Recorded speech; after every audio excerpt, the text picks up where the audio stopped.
बड़ी वाली 15 दिन एक बहू के पास रही थी और 15 दिन दूसरी बहू के पास, मतलब ऐसे रहती थी जो सास थी।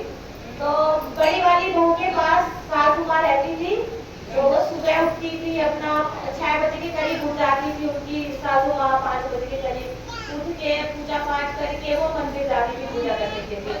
तो मंदिर जाती थी, वो जो साड़ी छोड़ती थी वो बाथरूम में ही छोड़ देती थी और बाथरूम में छोड़ देती थी और पूजा करने चले जाती थी। तो जो बड़ी वाली बहू थी वो ज्यादा ध्यान भी नहीं रखती थी अपनी सासू माँ का, और मतलब आगे खाना पीना भी पहले बैठ लेती थी। तो ऐसे करते करते 15 दिन बीत गया और सासू माँ मंदिर जाती रही और घर आती।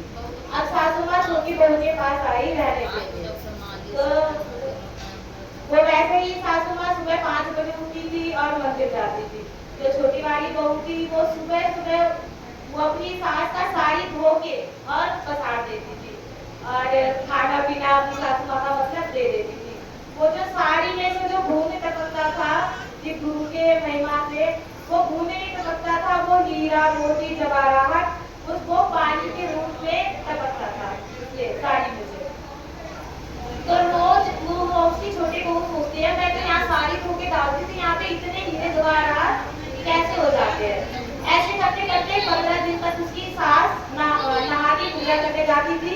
वो छोटी बहू पीछे से उसका साड़ी धो देती थी और वो जो भूम टपकता था वो पैसों में ही हो जाता, पैसे बन जाते थे।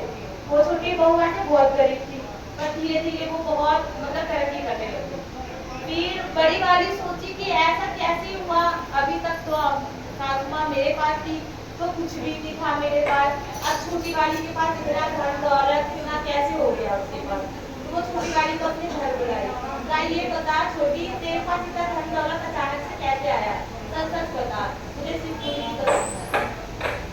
तो उसने बोला दीदी मैंने तो कुछ नहीं करा, मम्मी जी जाती थी पूजा करने, तो मैं मम्मी का साड़ी धो के और टोटी पे उछाड़ देती थी और वो जितने पानी की बूंदे नहीं गिरते थे उससे हीरे जवाहरात और पैसे गिरते थे, तो उससे यहाँ पे इतना धन दौलत हुआ।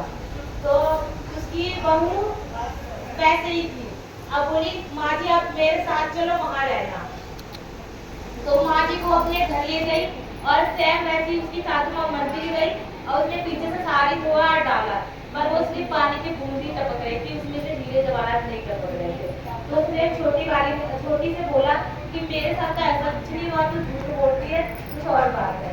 तो छोटी वाली ने बोला नहीं ऐसी ही बात है, उससे मतलब मैंने जो बताया वही सही बात है, मतलब ऐसा कुछ नहीं है कि नहीं टपका, पानी टपका है, पैसे नहीं टपके। तो उसने बोला कि तुमने लालच के मन से मम्मी को ले जाकर के ऐसा करा है, और मेरे मन में कोई लालच नहीं था, कोई पाप नहीं था, मैं श्रद्धा से की थी छोटी थी और तुम लालच से की थी, इसलिए तुम्हारे साथ ऐसा हुआ। जय श्री